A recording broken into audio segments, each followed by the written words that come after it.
ভারত আন্তর্জাতিক রীতি নীতি বিধিবিধান সমস্ত কিছু লঙ্ঘন করে আমাদের 56টা 57টা নদীর মধ্যে 54টা নদী যেটা ভারতের উপর দিয়ে বাংলাদেশে ঢুকেছে, প্রায় অনেকগুলো নদীর ব্যাপারে তারা একতরফা সিদ্ধান্ত তারা গ্রহণ করছেন। তারা অন্যায় করছেন, তারা অপরাধ করছেন, তারা আন্তর্জাতিক বিধিবিধান তারা ধারাবাহিকভাবে তারা লঙ্ঘন করছেন। এবং আমরা বিভিন্ন সময় দেশে কথা বলেছি।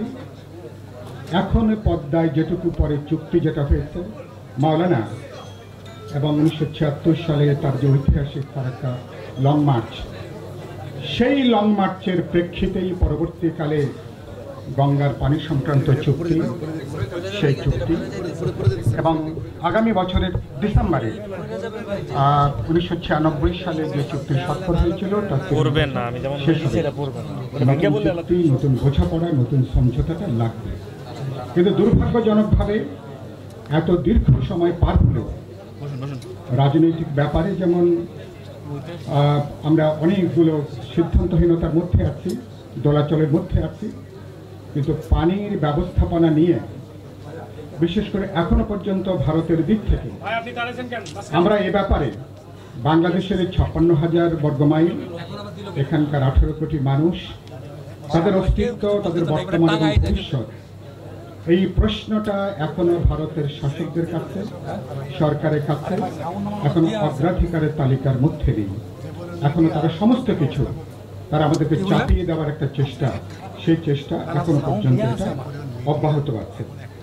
ইতিমধ্যে আপনারা আলোচনা করেছেন এবং এই ব্যারেজগুলো যেভাবে তৈরি করা হয়েছে, ফারাক্কা থেকে শুরু করে তারা আবার দুইজনে যেভাবে তারা একতরফা পানি প্রত্যাহার করছেন, মরুকরণ থেকে শুরু করে আমার কৃষি, শিল্প এবং আমার এখানে জনজীবন, সভ্যতা সমস্ত কিছু গুরুতরভাবে বিপন্নের মধ্যে।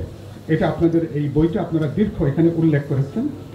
এবং আমার বাড়ি দক্ষিণাঞ্চলে আমাদের দেশের, এবং সেখানে লবণাক্ততার যে পরিস্থিতি, যেটা ক্রমান্বয়ে দেশের মধ্যভাগ পর্যন্ত যেটা আক্রান্ত করছে, এটা আমরা প্রত্যেকে এ ব্যাপারে আমরা ভুক্তভোগী। আমরা এভাবে যদি চলতে থাকে, আরও মরুকরণ, আরও বিপন্নতা, আরও লবণাক্ততা, এবং এখানে বাংলাদেশের অস্তিত্বই গুরুতর বিপর্যয় এবং হুমকির মধ্যে পড়বে এটা। ফলে আমরা বহুবার দাবি করেছিলাম বাংলাদেশ আন্তর্জাতিক ফোরামে এসব নিয়ে কথাবার্তা বলতে পারি কিনা। নানা রাজনৈতিক সমীকরণের জন্য ভারতের এই একতরফা বাংলাদেশকে কখনো ডুবিয়ে মারা, কখনো শুকনো সময় পানি প্রত্যাহার করে আমাদেরকে যেভাবে বিপর্যয়ের মধ্যে নিয়ে যাচ্ছেন, এটা নিয়ে আন্তর্জাতিক ফোরামে আমরা বলিষ্ঠভাবে কখনো কথা বলতে পারিনি। দুর্ভাগ্যজনকভাবে সেটা আমাদের একটা বলতে পারেন আমাদের শাসকদের, তাদের ভারতের প্রতি যে অনুগত পররাষ্ট্র নীতি, ভারতের শাসকদেরকে খুশি করে ক্ষমতায় থাকার যে নীতি এবং কৌশল, এগুলো আমাদেরকে গুরুতর বিপর্যয়ের মধ্যে এটা আমাদেরকে নিয়ে আসছে।